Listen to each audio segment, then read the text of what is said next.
All right, and we are live. Good afternoon, Ilya. Hello from Hello. hello from Cleveland, Ohio. How are you in Atlanta? I'm alright. I'm okay. How are you? Not too bad. Just getting through all of the interesting times, to say the least. First of all, congratulations on your Anisfield-Wolf Book Award. Thank you for everything you've done surrounding diversity. Thank you. Yeah, you're welcome. I want to give a really warm welcome to our audience. Ilya and I are very excited about this panel, so thank you so much for tuning in. I hope many of you were able to watch the reimagined awards ceremony turned documentary that was presented last night through WVIZ and IdeaStream. If you weren't, I know that it will be rebroadcasted and that you can stream it from the Anisfield-Wolf webpage. So we are currently in the panel titled Poet Ilya Kaminsky Discusses His Masterpiece, Deaf Republic. For housekeeping purposes, Ilya and I are actually meeting through Google Meet. So we are not in Hopin right now, which I know the audience is.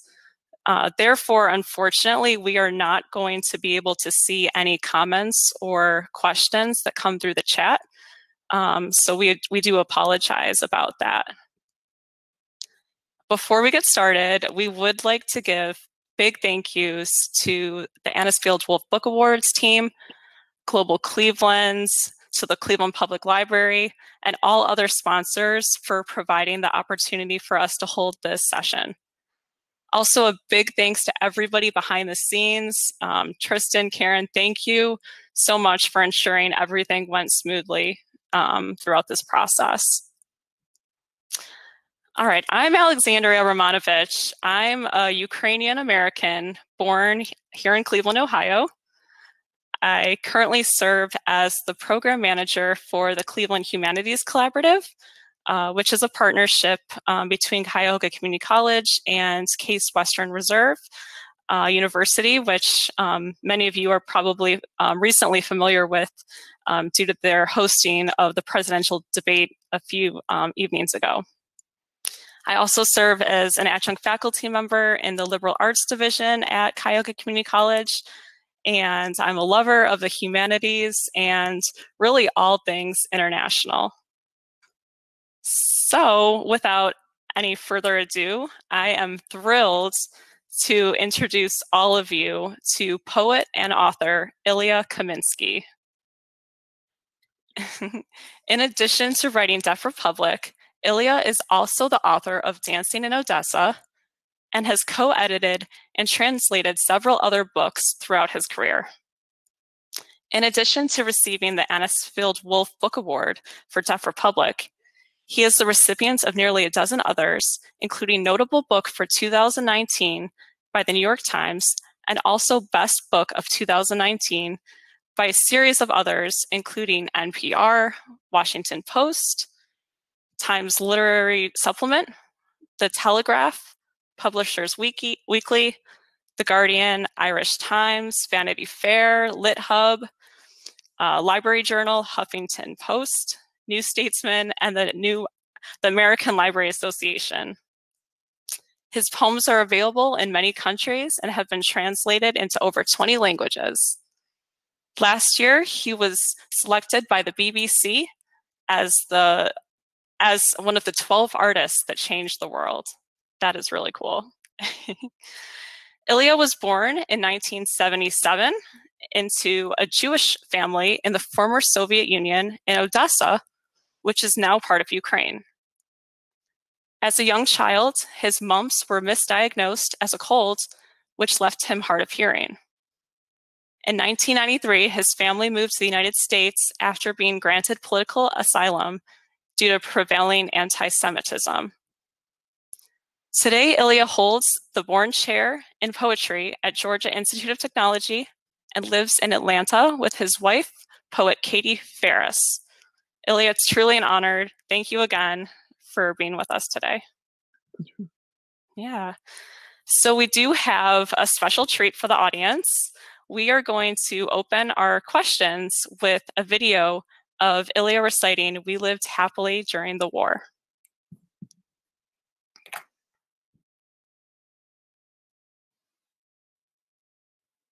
Hi, my name is Ilya Kaminsky, and I'm going to read the poem called "We Lived Happily During the War," which is the first poem in Deaf Republic.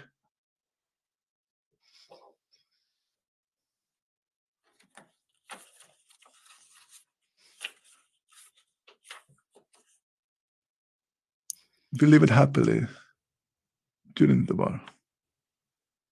We lived happily during the war. And when they bombed other people's houses, we protested, but not enough. We opposed them, but not enough. I was in my bed. Around my bed, America was falling.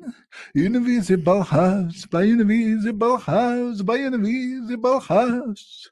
I took a chair outside and watched the sun.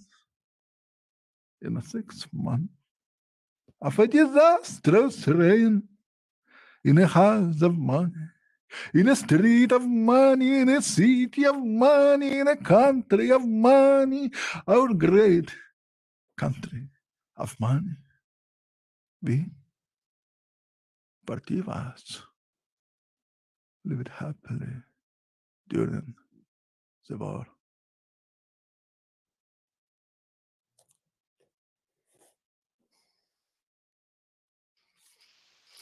Wow, I've seen that video many times. Of course, I've read the book, but every time I hear that, it puts this like feeling across my body. It's so powerful. Could you talk a little bit about why you used "We Lived Happily During the War" as the opening poem, and how it sets the tone for the rest of the story? Thank you so much. Thank you for this kind introduction and your very kind words. I'm grateful to be here with you today. And thank you for all who are here as well. I think it might be useful for me to tell just a little bit about the book as a whole. That would put the context for this specific poem. The book is a fairy tale, a fable about a country in crisis. It begins in a moment when a pregnant woman and her husband at a public gathering see a soldier shoot and kill a young deaf boy. And in response to that murder, the whole community decides to protest the authorities by refusing to hear them. And protest is sometimes coordinated by sign language. That is the basic beginning of a story. This poem, however, is not in a fairy tale or fable context. It's very much our real life. That is because I live in this life. And any fable, any tale begins in reality, in the urge, in the need, in the passion, in the need to stand up and speak when nothing else is left to us but to stand up and speak. This is a poem that's quite an old poem. It was written in response to George W. Bush's invasion of Iraq, which happened quite a long time ago. The fact that people still think about it or respond to it when they read it tells us a lot about our country. That after so many years, something like this is still relevant. And frankly, even though I'm the author, it makes me kind of sad. So this poem is both a warning to what might happen. The book is a warning to what might happen. But the poem is a story of what has already happened. Mm. And the book will, and I hope we'll have a chance to speak about it, the book will give you kind of a dream, a nightmare, if you will, that speaks both to Ukraine, where I come from, and the United States, where I live. But the United States is very much on my mind because I spend 24/7 here. Sure. I hope that helps to answer the question. It does. Thank you. And I appreciate you kind of giving a timeline of when that poem was written, because I was thinking about that. I was curious to know if it was something newer or older. And really the whole book I was sort of thinking about, obviously I know when it was published, but when you were really crafting it all together. So thank you. Ilya, I know that you kind of gave us a little overview of the book, but I know that there are some people who haven't had a chance to read it yet. Would you be comfortable with reading some of the verses? Sure. Absolutely. So we will actually be able to pull some lines up for the audience to be able to see as well. Yeah, as people might have noticed, I speak with a pretty heavy Russian accent. So hopefully by the end of this hour, everybody will speak with a pretty heavy Russian accent. But just so that you're able to follow us, we will be able to post the text on the screen for you. Sounds great. I'm okay with picking up an accent. So I'm going to read a few poems at the very beginning of the book. The first one is called Gunshot. Gunshot. Our country is a stage. When soldiers march into town, public assemblies are officially prohibited. But today, neighbors flock to the piano music from Sonia and Alfonso's puppet show in Central Square. Some of us have climbed up into trees. Others hide behind benches and telegraph poles. When Petya, the deaf boy, in the front row sneezes, the sergeant puppet collapses shrieking. He stands up again, snorts, shakes his fist at the laughing audience. An army jeep swerves into the square, disgorging itself, and sergeant disperses immediately. Disperse immediately. The puppet mimics in a wooden falsetto. Everyone freezes except Petya, who keeps giggling. Someone claps a hand over his mouth. The sergeant turns towards the boy, raising his finger. You. The puppet raises a finger. Sonia watches her puppet. The puppet watches the sergeant. The sergeant watches Sonia and Alfonso. But the rest of us watch Petya lean back, gather all the spit in his red, and launch it at the sergeant. The sound we do not hear leaves the gas of the vote. A soldier's march. Alfonso covers the boy's face with a newspaper. Putting people, most of us strangers, watch Sonia kneel by Petya shot in the middle of the street. She picks up his spectacles shining like two coins, balancing them on his nose. Observe this moment. How it convulses. Snow falls, and the dogs run into the streets like medics fighting about watch. Sonia kisses his forehead, her shot a hole torn in the sky. It shimmers the park benches, spotlights we see in Sonia's open mouth. The nakedness of the whole nation. She stretches out beside the little snowman napping in the middle of the street. Speaking up, it's the ballet, the country runs.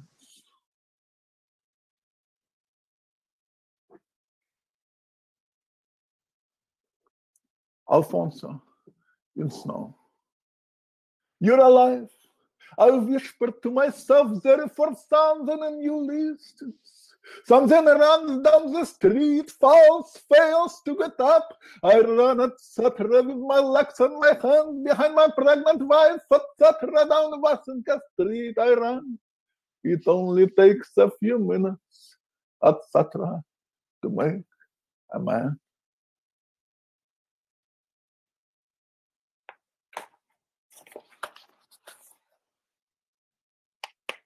Deafness and insurgency begins. Our country woke up next morning and refused to hear soldiers. In the name of Peter, we refuse.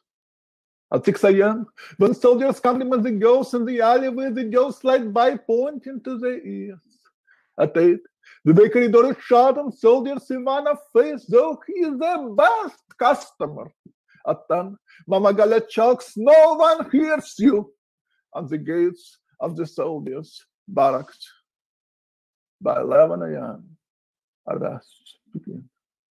Our hearing does not weaken, but something silent in us strengthens. After curfew, families of the arrested hung homemade puppets out of their windows. The streets empty, but for the squeaks of strings and the tap-tap against the buildings of wooden fists and feet. In the ears of the town, snow falls.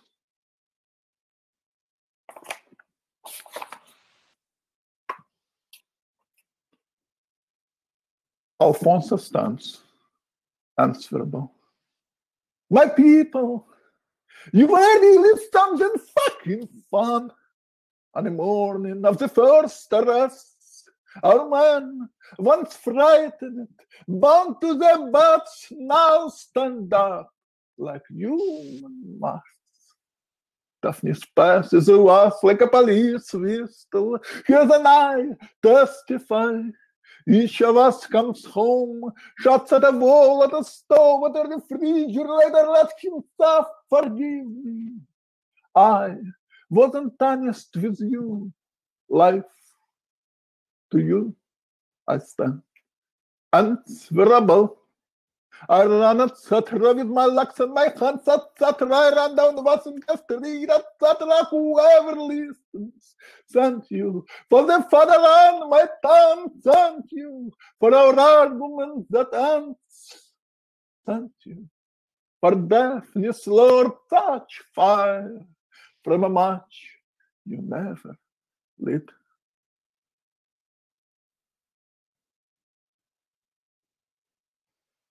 That map of bone, unopened, lost. I wish it this children day. The deaf boy take iron and fire in his mouth. His face on the asphalt, that map of bone, unopened valves. It is the air. Something in the air wants us too much. The earth is still. The tower guards it to combat sandwiches. This first day, soldiers examine the years of bartenders, accountant soldiers. The wicked then stare and dust to soldiers. They take or a swipe from her bed like a door of a bath. Observe this moment. How it convulses.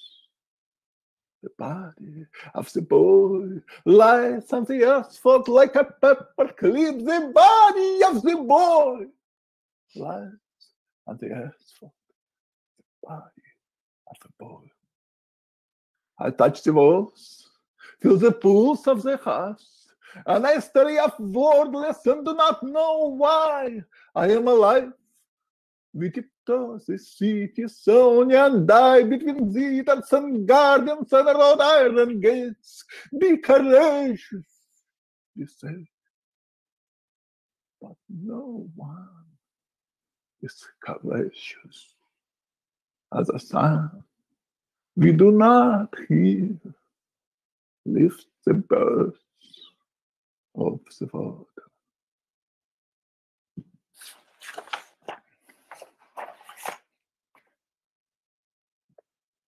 Before the war, we made a child. I kissed a woman whose freckles are lost on neighbors. She had a mole on her shoulder that she displayed like a medal for bravery. Her trembling lips, man come to bed. Her hair would have fallen in the middle of the conversation, man come to bed. I walked in my barber shop of this. Yes, I with her off to bed on the chair of my hairy armed but parted lips. Man bite my parted lips, lying under the cushions. Sonia, the thanks we did.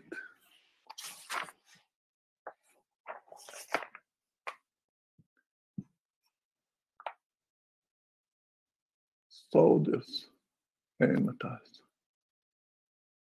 They fire as a crowd of women flees inside the nostrils of searchlights. My God, have a photograph of this.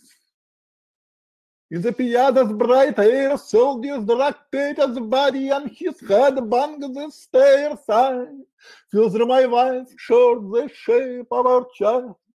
Soldiers drag Peter up the stairs and homeless dogs in as philosophers understand everything and bark. Now on a bridge with no camouflage of speech, a body wrapped in the body of my pregnant wife. Tonight, we don't die and don't die. The earth is still a helicopter I boss my wife on earth. A man cannot flip a finger at the sky because each man is already a finger. Flip at the sky.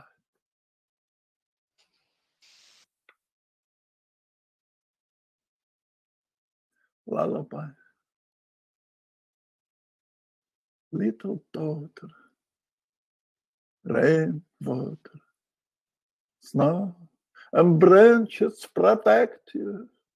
Whitewashed walls, the neighbor's hand, so child of my Aprils, little earth of 6 pounds. My white hair gives you sleep.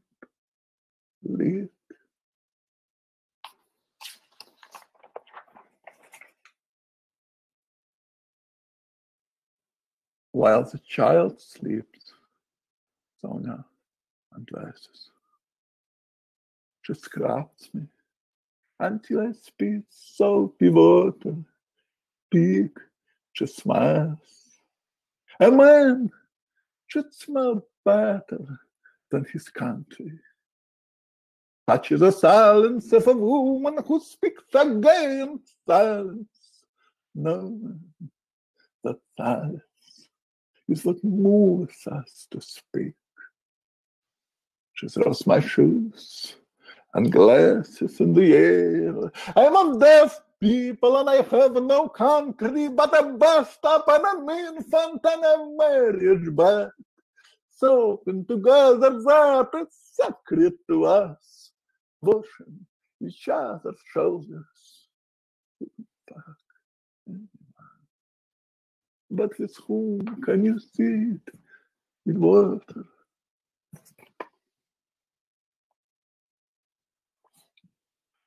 4 a.m. bombardment. My body runs in a loam of sleep, my clothes in a pillowcase. I look for a man who looks exactly like me, to give him my Sonia, my name, my shirt. It has begun.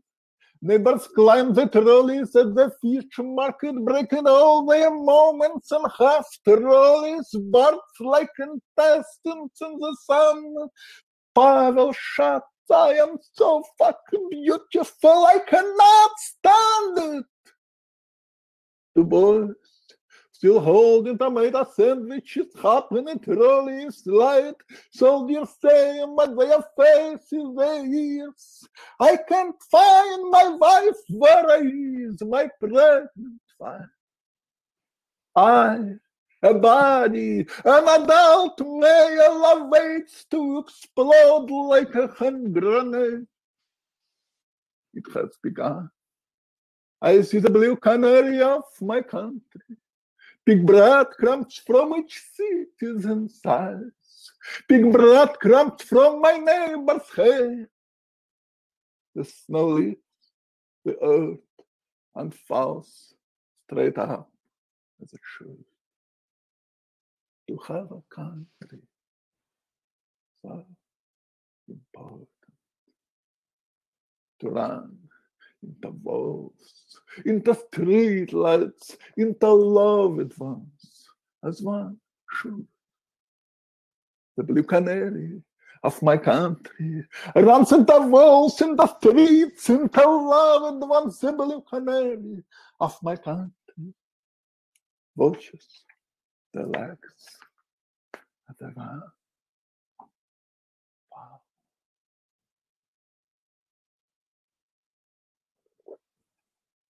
A cigarette. Watch.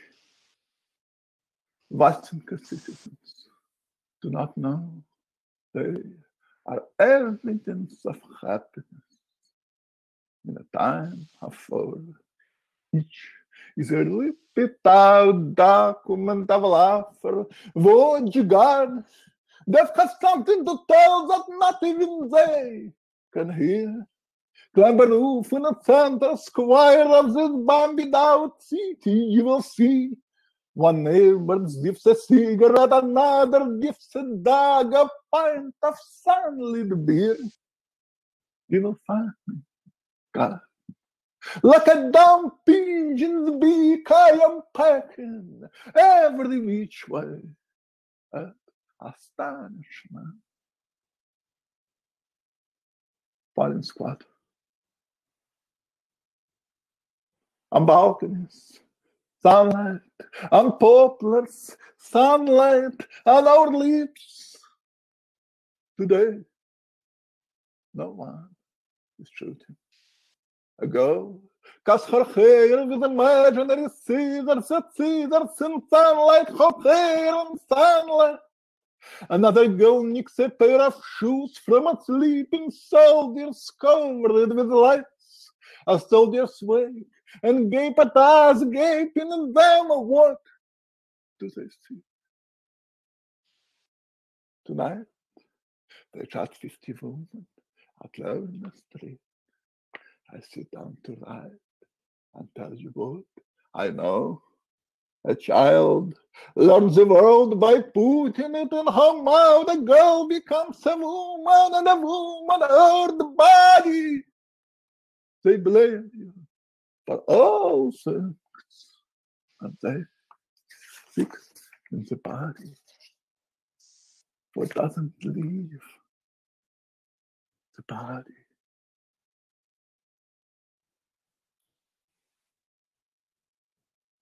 The townspeople watch them take offense. Now, each of us is a witness stand. Vasenka watches us. Watch for soldiers. They're all phones, Barabinski on his sidewalk. They let them take him. All of us covers what we don't say. We carry in our suitcases, our coat pockets, our nostrils. Across the street, they watch him with fire hoses. First he screams, then he stops. So much sunlight, a t-shirt falls off a clothesline, and an old man stops, picks it up, presses it to his face. Neighbors line up to watch him drown on the sidewalk like a body without ta-da! In so much sunlight, each of us is a witness stand. They take Alfonso, and no one stands up. Our silence stands up for us. Let me stop for a moment, and perhaps we can have a conversation, if that's okay. Absolutely. Wow. That was just very moving and thought-provoking, and My goodness, the way you read that just puts so much, feeling and emotion into it, more so than when I'm reading it to myself or whatever. So thank you very much for reading that to us this afternoon. So Ilya, yeah, let's start this conversation a little bit. The setting of your story is, as you mentioned earlier, in a fictional town that you call Vasenka. Could you perhaps talk a little bit about the places that you've lived, both the Soviet Union and the United States, and how these landscapes inspired your writing? Thank you for this question. I came to the United States in 1993, and most of my childhood was happening in USSR, which was at that time falling apart, long and slow falling apart. And then new independent Ukraine. In 93, I came to US, I didn't speak English. I didn't have hearing aids at that time, meaning that the Russian I knew in Odessa was very much Russian that I saw, not Russian that I heard. I watched clips, and watching clips was not as different as watching the trees, or watching the birds, or watching people kiss in a street corner, or shout at each other, or play chess, or a cat sleeping on the hood of a car. That was all happening at the same time, like it always does, of course. But the child who with sleeps notices it. When I came to America and got hearing aids and was writing poetry, then later on in English, I realized that I wasn't really writing in Russian before or in English then. I was writing in kind of a language of images. And so my first book called Dancing in Odessa, which was very much in response to the Russian writers, the Soviet past and all that, was kind of a book written in images, more so than in English. But when I finished it, and it was published in 2004, I was already living in America for quite some time. I spoke Russian to my family, but English to my wife, at that time girlfriend, but a woman I would marry. So, like any refugee, I had to ask myself, well, who am I now? Am I going to run around and play Russian and write another book speaking to the glorified Russian writers like Mandelstam, Akhmatova and all that? Or am I going to face myself and ask, what is my story, or where am I? And this book is, as you mentioned, a fictional setting, a fable, a fairy tale. But I wanted it to be precisely in that genre for a reason that a fictional setting can speak to both Ukrainian and Soviet past. I'm from a Russian-speaking city in Ukraine, which has its own complications as well. Or to United States, the book was written mostly in San Diego, California. Now, San Diego, California, the border town, is known as, quote, America's happiest city. But it is a border city, meaning what you see on TV today that has to do with the border, the images of people being pulled in ice cars against their will, happened in San Diego for decades. Anybody who lives in town sees it on a daily basis. The reality of the United States provides certain images of in a book, like a boy lying in the middle of the street, shot by an officer of law, while for hours everybody is vaulting around in silence. That silence is very much an American silence. We sometimes refuse to think so. It's very comforting and comfortable for some readers to see this as a book about exotic country called Ukraine. somewhere far, far away. But it's about both. I hope that helps to answer your question.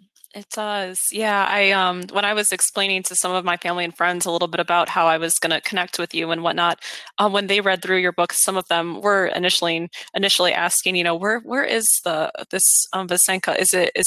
Is he referring to America or overseas or whatnot? So that does help. Thank you for that.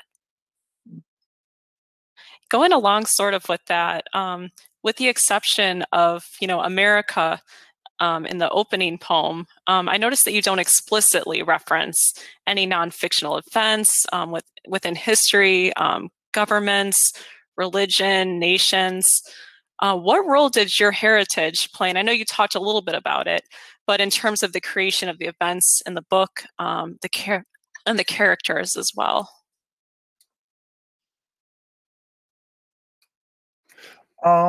Well, the story of the actual characters is quite similar to my family story. Sonia and Alfonso have a baby in the part that I read to you, but the story goes on. Both Sonia and Alfonso perish, and the child is stolen by another character, very powerful and exuberant character, Mama Galia, who takes care of the stolen child. And in my family, my grandfather was shot by Stalin's regime in 1937, and my grandmother was sent to Siberia for 10 years. My father, the baby who was 1 year old at the time, not even 1 year old, was stolen and taken to Odessa, where he grew up. And a woman who took care of him, she wasn't Jewish, she was a Russian woman.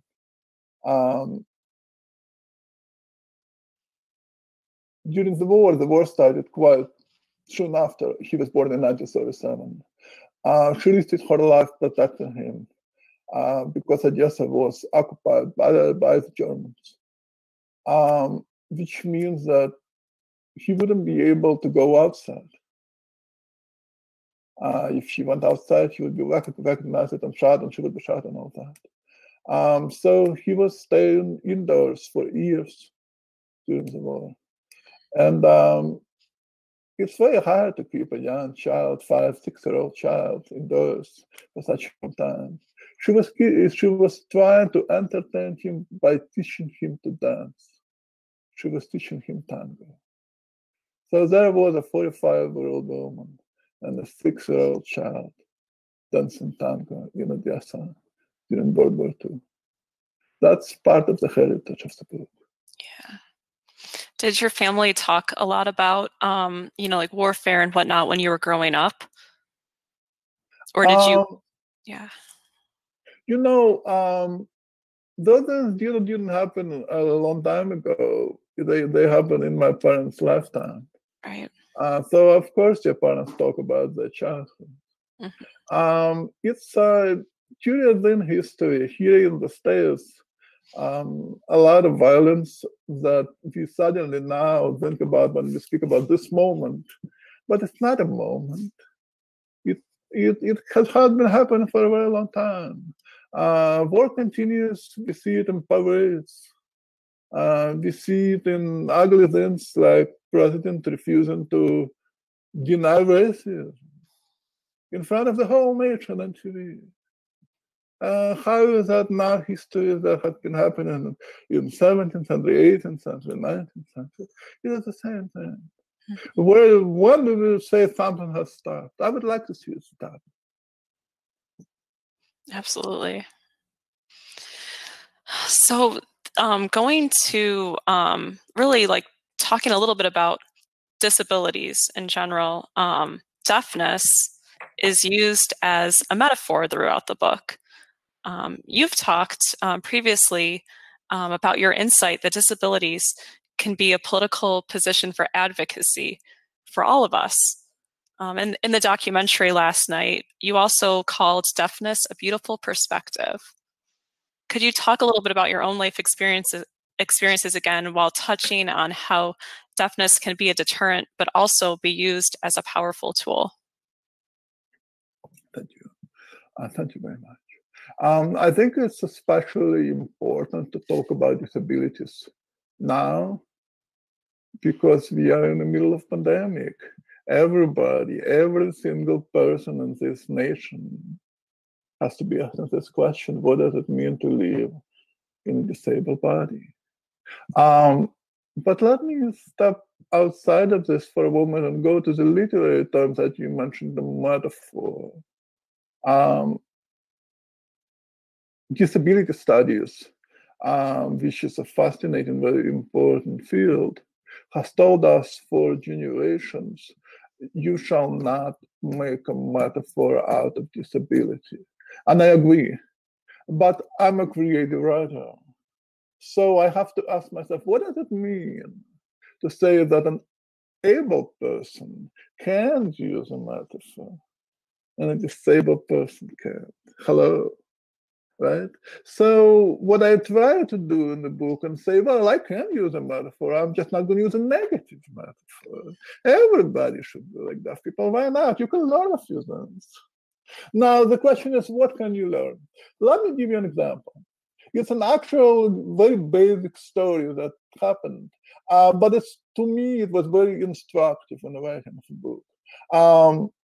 So scientists have placed 4 hearing people from different parts of the world in the same room and left them alone for 4 hours. So let's say somebody, I don't exactly remember what countries or what languages, but let's say France, Mexico, China, and United States. People did not speak each other's language. They could hear each other. 4 hours later, when scientists come back, what did they see? They saw 4 people sitting in the corners and looking at each other with kind of suspicion. What did they do next? They put 4 deaf people from different parts of the world again in the same room. Now, sign language is not universal. It's a basic mistake that people make when they think that ASL is a language that deaf people speak in Russia. No, they have their own sign language. In Britain, even in Britain, where they speak English, they have a different sign language, British sign language, and so forth. So 4 deaf people from different parts of the world speaking different sign languages were left in the room for 4 hours. What happened when scientists come back? They saw people making up a new language.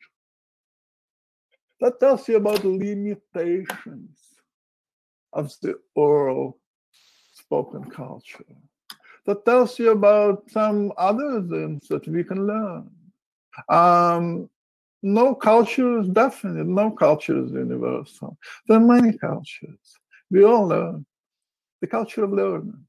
The other thing that might be useful to think about is what does it mean to live in a disabled body? For example, today I'm a lip-reading person. Everybody is wearing masks. You might think that my book is fantasy, but look, my reality is like science fiction. I'm walking to the hospital, I'm walking to the groceries anywhere, and there are masks. I'm supposed to lip read. So that's another way to think about it. A great scholar of disability studies, Rosemary Garland Thompson, quite a while ago in her book called Extraordinary Body, proposed an idea which is very much useful for our time. She said something like, to the effect, I'm not quoting exactly, disabled bodies should move out of the realm of a hospital room into the realm of political minority. And once that happens, I guarantee you, we will all have healthcare. Nice. Thank you for that. Thank you. I did like how you incorporated into the book the illustrations of the sign language used by the characters. Did you always plan to do that when you were writing Deaf Republic, or was that incorporated as a special touch at the end? You mentioned it, my wife, the writer Katie First. And she was instrumental to this work. She taught me a lot. Some of her favorite books, which are my favorite books as well, are books, great books like Ceremony by Leslie Marmon Silko, or Beloved, great book, a great American book by Toni Morrison. And those are very fascinating books to me, because in a Ceremony we have a war veteran coming to the United States after the war and having post-traumatic stress disorder and conducting a native ceremony to heal. And the whole book becomes that ceremony. Mm-hmm. And of course, in Beloved, and most of us know, at the end of the book, there's a monument. And in the monument that says Beloved. And you realize, oh, the whole book is that monument.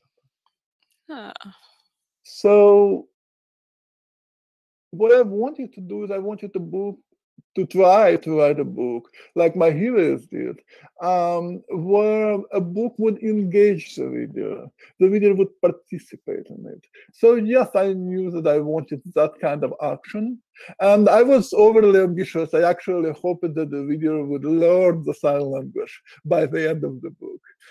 That didn't happen. Ambitions are lovely, but reality teaches us something else.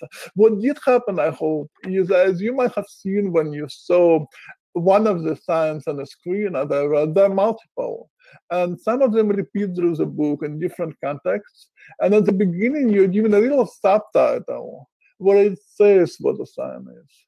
But by the last page of the book, you see those signs make a message, but you do not see the subtitles. Yet, because you have read the book, you're already familiar with the signs, you know exactly what it says. So the reader learns a kind of language by the end of the book, meaning the reader becomes a part of community of the book. Really cool. Thank you. Thank you, Ilya. I'm sure that the audience certainly noticed while you were reading it and when they read it on their own. Deaf Republic includes, political upheaval, murder, some really graphic scenes, but then there's also those scenes of a love story between Sonia and Alfonso and parenthood, and these intimate passages about love and family that are sandwiched in between poems about like these nightmares and terror. Did you do that to provide normalcy throughout the book?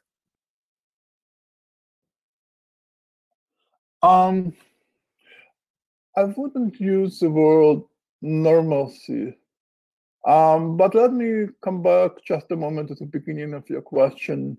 The images of terror, we don't need literature to see the images of terror. We can just turn on TV. Frankly, we can just go into our streets. Okay. What literature does, what poetry does for me, I won't make any claim, but for me personally, is it teaches me to ask questions. What does it mean to be alive? What does it mean to be a person? What does it mean to have a child? What does it mean to be in life in a time of terror? What is terror?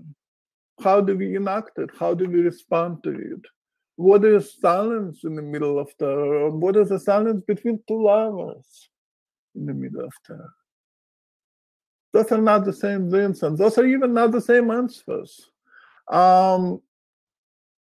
The details of daily life is food for the mind, food for the heart, food for the soul. The only colors we have that are worth anything. Those are the things that help us to go on. If it was just a book of bombs, terror, it wouldn't be a book. It would be just a photograph of what's already happening all around us. The question is, how do we as species go on? What do we as species need to go on? There is a lot of tenderness, as I just mentioned. My father survived it by learning how to dance during the World War II. That is the story I grew up with. So how can I not try to hope? Mm-hmm. You know, I think that, as you mentioned earlier, you know, throughout history, there's always been times that have been, you know, trials and difficulty. But I do think that the Deaf Republic really came out. It was released really at a perfect time. Personally, I believe that we have this responsibility, that we have to decide how we respond to actions around us. So I would like you to elaborate, if you can, about how the themes within the book really tie to social justice, specifically anti-Semitism and being an anti-racist. Um, for me, all of the themes are very important, of course.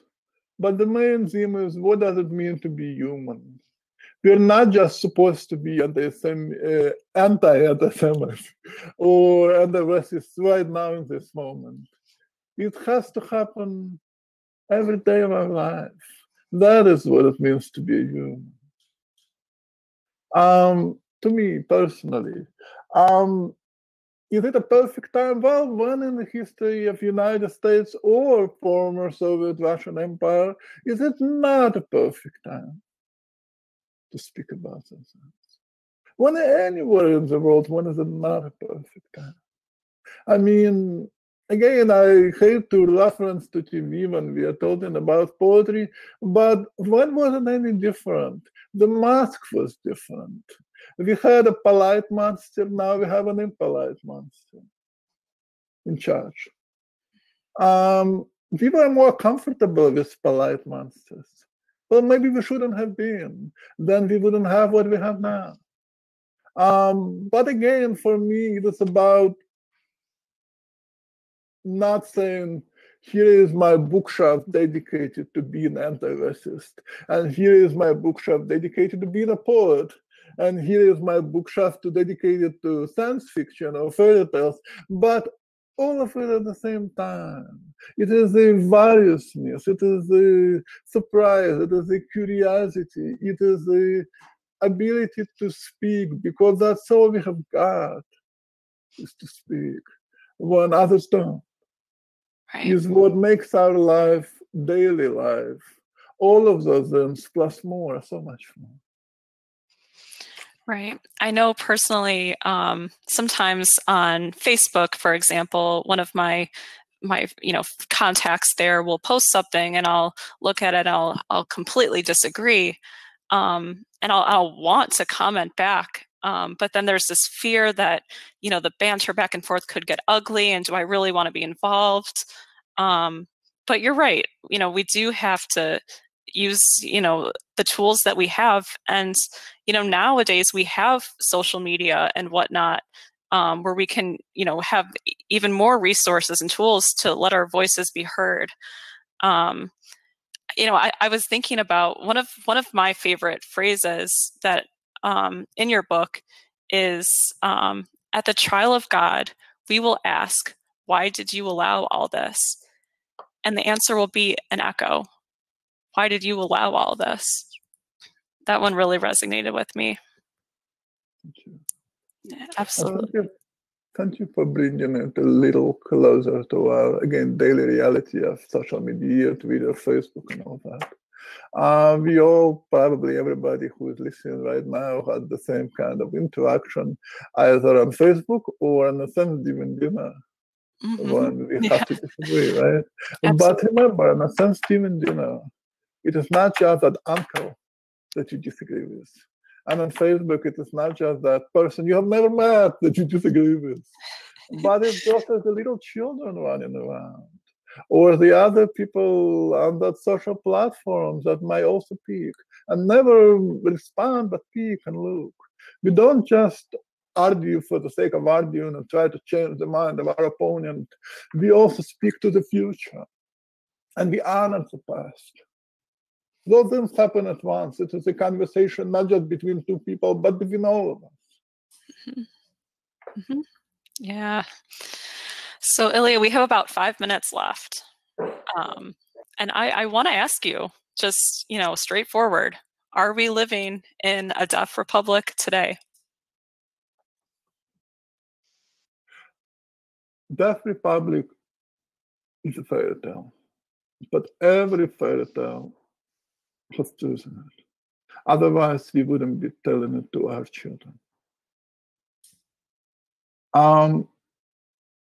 I think it is important for us to remember those terms, say a term like a democracy. When did it originate? It originated in ancient Athens, the city of democracy, right? It's also where the term tragedy originated, literary term. It's useful to keep in mind, because Athens wasn't a democracy. Our constitution is a 17th century document. We cannot read it letter by letter and pretend like it is still relevant that way. We need to update it to our modern moment in time and honor what we think it could potentially do today. I hope we don't live in a deaf republic, but then, unfortunately, I turn the TV on. Mm-hmm. Yep. I totally agree with you on all of that. So truly, thank you again for this. Deaf Republic. This book is captivating, breathtaking, and it's really left me thinking so much about world affairs and my response to the things happening around me. So thank you for gifting us this masterpiece. And it's been really a privilege to be able to have this discussion with you. If anyone in the audience is looking to borrow or purchase Deaf Republic, you can find some information on Anisfield-Wolf.org. Ilya, I have one final question for you. If you're comfortable, would you like to close the session with a reading of the last poem in Deaf Republic, titled In a Time of Peace? Thank you for asking, and thank you for this conversation. I'm very, very grateful. Absolutely.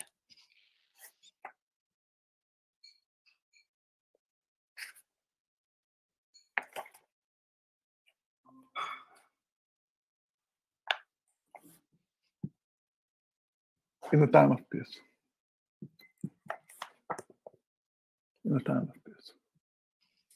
Inhabitant of Earth for 40,000 years, I once found myself in a peaceful country. I watched neighbors open their phones to watch a cop demanding a man's driver license.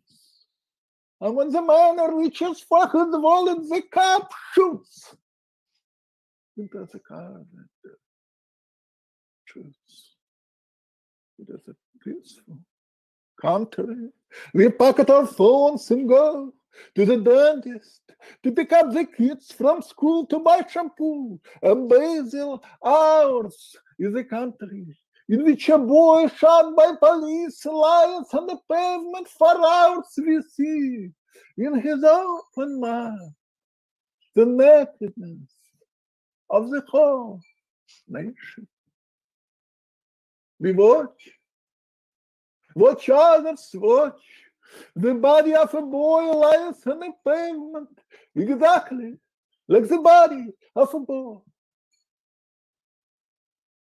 It is a peaceful country, and it clips our citizens' bodies effortlessly, the way the president's wife trims her toenails. All of us still have to do the hard work of dentist appointments, of remembering to make a summer salad, basil, tomatoes, and it's enjoy tomatoes and a little salt. This is a time of peace. I do not hear gunshots, but watch dirt splash over the backyards of the suburbs. How bright is the sky, and the avenue spins on its axis. How bright is the sky. Forgive me. Right. Thank you, Ilya. Thank you.